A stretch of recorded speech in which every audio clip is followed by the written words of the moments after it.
Hey everyone, today I'm at Brownie Wise Park here in Kissimmee, and if you haven't been here before, you need to check it out. It sits right on Lake Toho, and it's such a beautiful waterfront park. They have covered pavilions, open green space, and a playground for the kids. And honestly, some of the prettiest sunset views in the area. It's perfect for picnics, small gatherings, or just enjoying the outdoors. And today I'm here because the Closing Circle title company invited us to an incredible client appreciation picnic.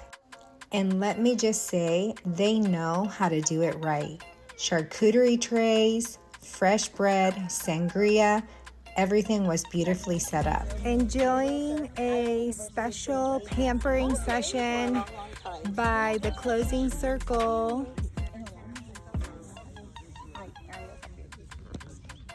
But beyond the food, what I love is how they value relationships in real estate. A great title company makes all the difference. They're the ones making sure everything is clean, clear, and smooth at closing.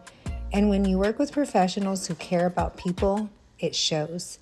This is what community, partnership, and real estate done right looks like.